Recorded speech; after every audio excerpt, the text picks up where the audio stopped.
Man, Season 2, Episode 6, The Uprising of the Monsters. Episode was fine. Yeah, obviously, some things I wasn't too happy about, but overall, like, I guess it was fine-ish. Like, there were things, like, I feel like I'm still personally being too harsh on it at times where I'm like, you know, the manga did this, and, you know, I get it, and I should probably point out as I start off with all these, I've read the manga, I know the story, I know what happens, so after someone who's a bit more reaction-based of a reviewer, and someone who actually reviews on time as well, maybe a different channel's better. But if you do want to stick around and hear my opinions, then that is always appreciated. So, episode starts off with a pretty solid opening, because this, like, one of the big parts of this episode is to build up Suiryu as this amazing fighter, and they do it well with just the simplest ways of showing, like, you know, these are established A-class level opponent, like, heroes, and we've seen what they can do at least, so we have some kind of reputation of what they are. And to establish that they are not weaklings at the very least. So obviously, like Lightning Max fought against Deep Sea King, and I like that a lot about his character. He goes in with the ideals of, like, you know, this is my goal, this is what I'm aiming to be. Like, you know, some other series might forget about this kind of stuff, but I do like how it remembers what it's done in its past. Like, it remembers, like, you know, characters don't suddenly forget about previous opponents, they remember it, and it affects them as people, and it goes on to it. And, you know, as Lightning Max goes on to attack him, like, Suiryu very easily dispatches him with one kick, and he goes on, and obviously, you know, it's just a difference in attitude as well. It shows a bit, basically, we get to learn what Suiryu is as a character, and who he is as a person, because obviously, like, from that we can at least say he's at least, like, a Class S level opponent, you know, he logically, if he can be a Class A hero with that much ease, he should be, like, a top-ranking hero kind of level of strength, at the least from what we've seen, right? And they do it as well with Snek later on, but, like, that's more about Snek, and I actually really like that bit. But as they go on, like, obviously Genos makes the comment too of, like, you know, oh, well, it makes sense that we can't see that this guy isn't known because, well, Saitama. Like, no one knew about Saitama, and he'd been saving more people than anyone, so it makes sense that, like, someone as strong as this is not actually well known amongst all the people of the world, considering who he is, like a hero would be. So, and I think that's a great way, honestly, just for the story in particular, to go, like, okay, if they ever want to introduce any strong characters who aren't heroes in the future but aren't monsters, this is the way they can do it. And obviously they've established this with different people, so, like, for example, mostly the martial artists, but, like, ninjas like Sonic as well, and then other people that you'll meet in the future too. You're like, okay, so there's all these different classes, I mean, so it does work out like that. Meanwhile, obviously, Genos gets the call of all the things that are going outside, not to disturb his master. He leaves him to carry on and help out. So, then we go to the next match, which is Snek versus Benpatsu. And I'm really sad this fight kind of gets cut out, because in the manga this is an actual fight, and it's not a long fight, but the main thing of this is, because obviously, you know, Benpatsu's looking down on Snek because he hears he's the lowest ranking, but Snek reassures him that he is the lowest ranking, yes, but in Class A, which is a very high tier of hero, and he dominates Benpatsu, and Benpatsu is supposed to be this, basically like this, it's not like an amazing fight or anything, but it's supposed to go show you, like, Snek is not a weakling. He's always been put up against really powerful opponents, like Saitama and the Deep Sea King, but he's not a weakling compared to the average person, even to someone who trains like a martial artist, because Benpatsu's not like a great martial artist in any case. His whole thing is like sneak attacks and, like, you know, dirty maneuvers and everything like that, and Snek demolishes him, and they kind of, I guess they kind of do it a bit in this, but it's like, it's really emphasised that he is not a weakling, and it's a great way to kind of put into, I suppose, like, power scaling kind of stuff. So, like, obviously, with this, so it's like, you know, here's the average human, here's what it is to be a hero, here's what it is to be a monster, and this is what it is to be Saitama kind of stuff. So obviously, you know, as everything goes down, the martial artists keep fighting, and so does Genos.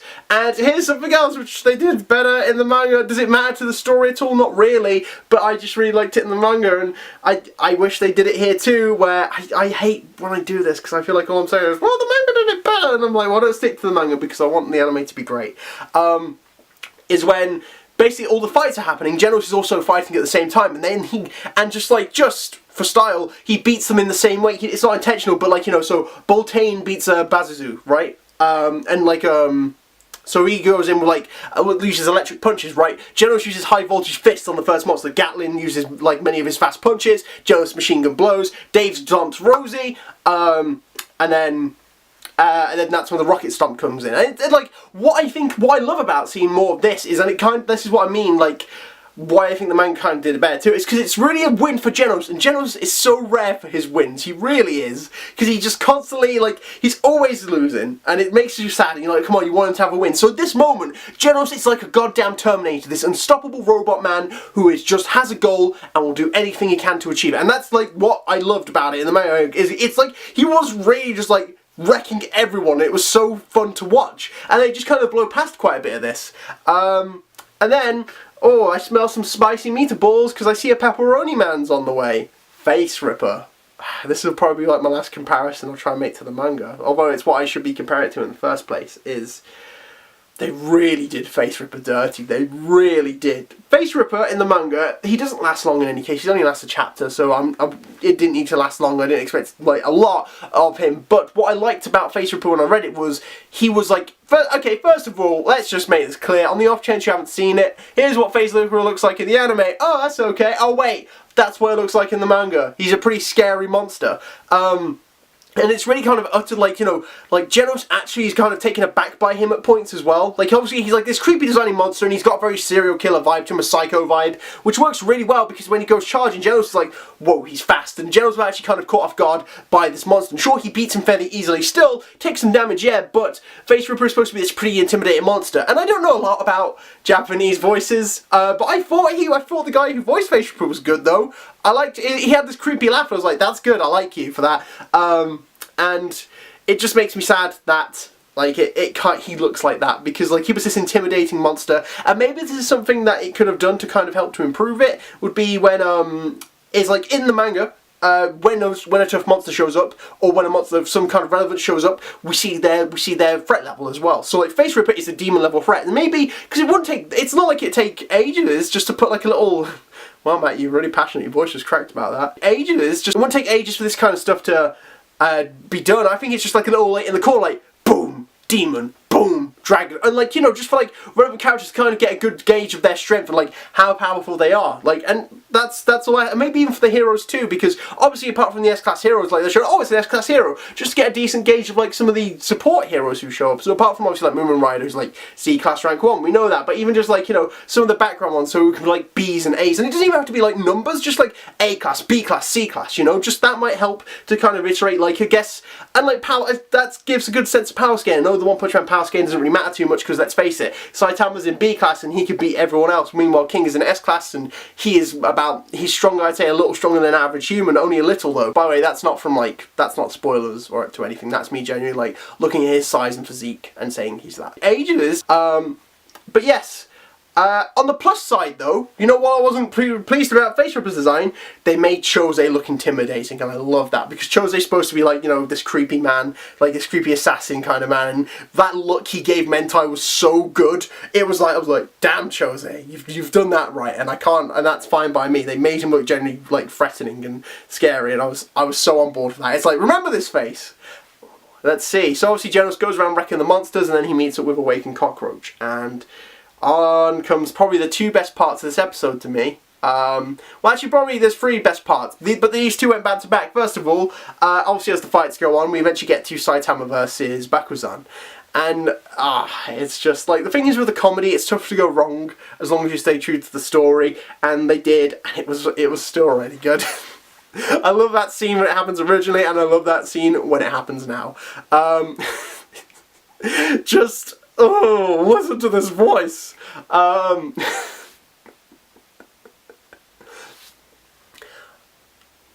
Just, it's so great, Bakuzan's overconfidence going into this, and he has right to be confident, because he thinks this no-name hero, like this no-name martial artist shown up to this prestigious tournament that he holds very highly to him, and he doesn't even know how to tie a belt correctly, and he's like, I'm here to learn about martial arts stuff, just teach me. And then Bakuzan just slow walk, and he's like, I'll give you my full course, the bear car, like, the bear killer kick, and then, like, the carnage punch, and the head splitter chop, and, like, that moment, it's so good, because it works, because we know what's going to happen. It's like Saitama vs. Goro, it's basically One Punch Man whenever someone challenges Saitama.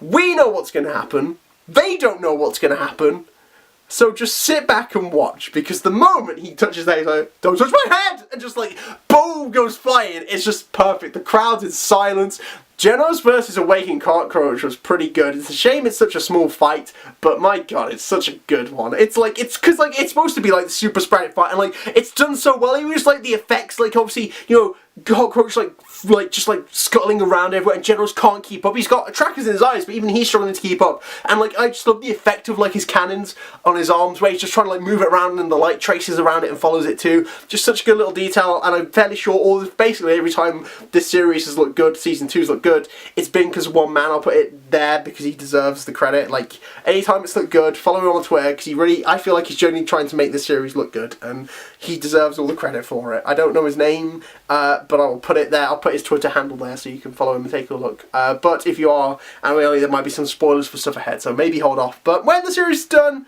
give him a watch.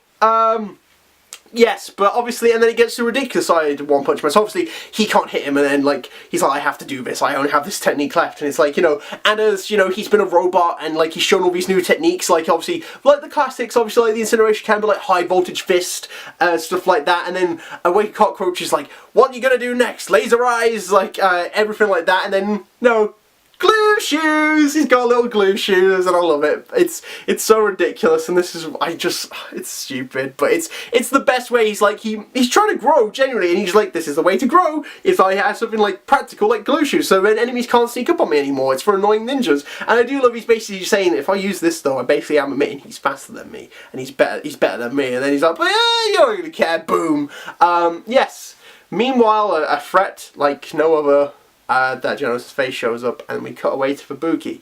And the Fubuki fight was fine. There were bits I liked of it, but obviously, you know, it wasn't like, I guess when I read it originally, it was like, there was a sense of dread, because like obviously all her opponents had kind of like, all her allies had turned on her, and that's kind of the thing Saitama was trying to teach her about before, obviously, is like, you know, like heroes won't fight whether they're on their own or whether they're in a team kind of thing. Great moment obviously where she's having to kind of grow, and she remembers what Saitama says, and she gets annoyed and blasts everyone back. And like that moment where Does brings up Tatsumaki as well was really good. Very Mob Psycho-ish if I had to compare it to anything, which is good because obviously that's another series by the same author about psychics, where she just like snaps, and then it's just these thick heavy lines for her, and just boom, smashes into Does, and it's done really well. I really do like it, and obviously, you know, Fubuki's taking damage, and there's quite a bit of fan service, so like they're really just focusing on the body and the bra and everything like that, and they're just really trying to appeal to that audience, because I did notice it when Tatsumaki showed up, like the monster's like, they've got a monster on their side too, and then it's like, really focusing on her, if you made sure you put Does' butt in the shot, okay. Something else I forgot to mention, because I talk about music a lot, and this is something that was good to do with Genos as well, was the music. Like, because we get to actually only hear something that isn't Garo's theme for a change, like, and I like Garo's theme, but we got to hear Genos' theme a bit more, and obviously he's rocking, like, as he's beating all these monsters left and right, get to hear his theme, really good. And we get to see a bit of the Hero Association too, because obviously Narinki and his son Wagoma have gone missing, and they are not, and the Hero Association are concerned because, as they say, he covers 7% of the profits, and it kind of does bring up more questions about the Hero Association as their title, the Hero Association, Association for Heroes, when they're more concerned about saving the lives of where that guy obviously brings up, right, all the A-class and S-class heroes need to come here right now. We need to get them so we can save this man, because he covers a lot of the expenses of this association. And then they kind of have this question of like, are you trying to say that these lives matter more than the other lives there, because we need to save these, like, there's a lot of people in trouble. Are we supposed to just ignore these rampaging monsters? And I suppose like there were people there who were like, we can't just do that. But it's also this question of like, you know, the Hero Association's kind of corruptness, and just like, you know, it's not great that they're basically placing value on higher lives than when every life kind of matters, and you know, especially in a situation like this, they're ready to abandon so many lives just so that like they can keep getting funding. And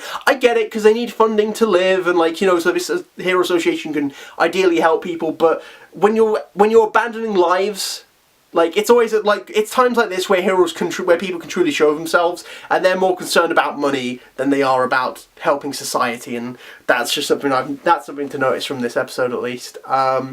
Yeah. Let's see. And then we get on to Snek stuff, and this is probably my favourite bit of the episode, because it's something I actually didn't pick up when reading the manga, and only kind of watching it really sunk into me what the message that they're trying to get across here. So obviously Snek is fighting Suiryu and he's not doing anything to him. Like, he can't land a hit on him, he's going at him with everything he's got, and we get a little flashback of what Snek was like as a hero originally. Like, you know, he's like, I was so full of like passion and vigor, and he was like, I truly wanted to be a hero to help out, but he says, I think he says he lost himself somewhere along the way, and obviously like with the revelation of meeting such stronger opponents and such as Saitama and the Deep Sea King, you know, it's like, it's really kind of like made him have an existential crisis, and he's genuinely concerned because he's like, he's facing this guy who he can't beat, and he recognises he can't beat once again. He's like, is there much point in me trying? Because he's honestly he's thinking at this point, you know, even if the Hero Association didn't exist, I feel like everything would probably still work out. And when I originally read this, I was like, yeah, because it's Saitama, and like I was like, yeah, or maybe he's kind of recognising the strength of Saitama, and you know, because like he obviously doesn't know the full strength of Saitama, because like obviously from that little clash, but at the very least, he's got a better idea than most of that. Basically, there's a man like this that exists, and I always took it like that. But watching this now and watching his interactions with Suiryu, it makes very clear what they're trying to convey, and like basically, because Snek's been on this path of trying to be like. Snek is a character that I've seen who I quite like because he's on this path of trying to become a better hero, and this is like the best example of why we need people like Snek. It's the same reason why we need people like Moomin Rider, because Snek is this person who wants to do good but recognises his own weaknesses and tries to work on himself to get better. But at the same time, there's people like Suiryu out there who are so powerful, yet they don't do anything to help against the monsters. They don't try and help society. So we need more people like Snek who are out there helping people even though they're weaker, if people like Suiryu aren't going to step up, because the strong should protect the weak, right? And as we know, Suiryu, Snek, despite his strength, obviously he's not as strong as like demon class monsters, but he's enough. Like, you know, we saw him go, like, not in this, and this is kind of what makes it sad, like, we see his strength, especially in that fight against Menpatsu, where, like, he really just decimates him. He's, like, a different kind of guy from everything we've seen of him, and it's this great example of, like, we need heroes like Suiryu and Moomin Rider and Saitama, people who aren't doing this for ulterior motives, whether it's someone like Bang to make his JoJo great again, or Genos for revenge, or Tatsumaki, who I imagine is doing it for, like, you know, not admiration, but, you know, so people can recognise her as the strongest kind of thing. But we need people like these guys who are out there helping people because people need help, and that's the only reason why. And like, you know, Snek's kind of in the middle of this kind of transformation, and I think that's really kind of clear from this episode here. But that's what I see in any case, and this is why I like Snek, because he's generally he wants to be good, and he wants to make a difference. He got lost along the way from obviously his newbie crushing of Saitama, so he's just got to try and find his way back to where he was before, and accept that maybe he can't do every job, but he should do all the jobs that he can.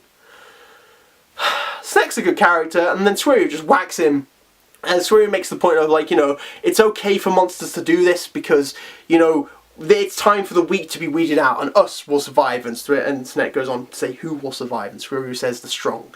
The strong is one of the best bits of art in One Punch Man from the manga. It's great because it's like it's basically the powerhouses of the series so far. Like, and it's a great way to kind of say, like, you know, kind of to build up Suiryu as well, is to compare him to people like Tatsumaki and Garo, these top level fighters, and obviously Saitama. And that's what I love as well, because in the original, like, it's like all of them, and the last thing you see is Saitama just sitting on the toilet chilling, and then like once again it's here, and it was done really well here. I laughed quite a bit too, obviously Saitama on the toilet, but I did like how Garo was the last one they showed, because it's a great transition to go, by the way, this is what Garo is doing now. Garo is going to fight Watchdog Man, which is good, because it's interesting how's he going to do against Watchdog Man?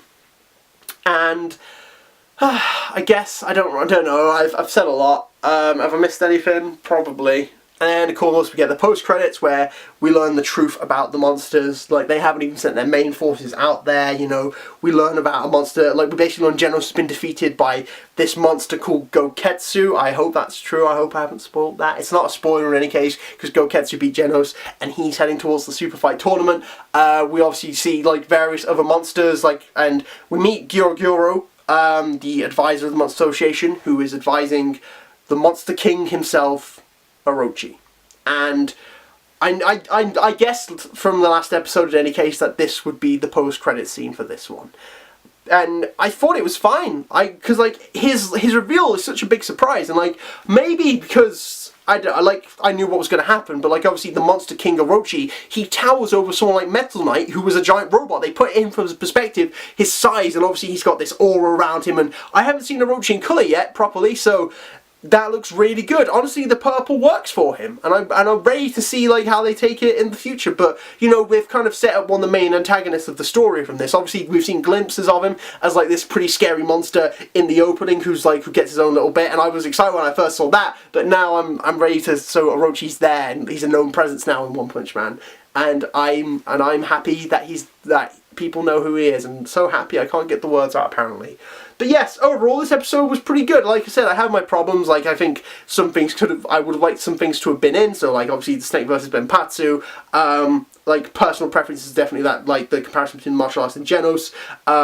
Face Ripper's design a bit better. But you know what, I think there's a lot of stuff that was done really well. Obviously Awakened Cockroach was good. I like I said, Bakuzan was done really well too. And I think Snek's real character growth that he's going through, his arc as a character is made clear too, and they did a good job of demonstrating Suiryu's strength, because like, you know, they compare him to high level fighters. He's like demolishing these S-class, like the A-class level heroes who are quite clearly above other martial artists in the first place. So they really are building him up to be this big this big powerful character. Obviously the recognition of Saitama's strength too. He's the only one who's not surprised when Saitama obviously knocks out Zakos and Bakuzan, no issues. Like that's what I expect. So they do a good job of building him up and introduce him as a character, someone who's very laid back and doesn't really care about like the struggle between monsters and heroes kind of thing. He's like, I just want to do my own thing, I want to flirt with girls, I want to earn money, I just want to live an easy life. And as they make clear, like when he's actually fighting Snek, he's out of shape, something I never realised until just now, which means good for the future. But in any case, that's what I got to say about this. Yeah, and thanks for watching. Cool, bye.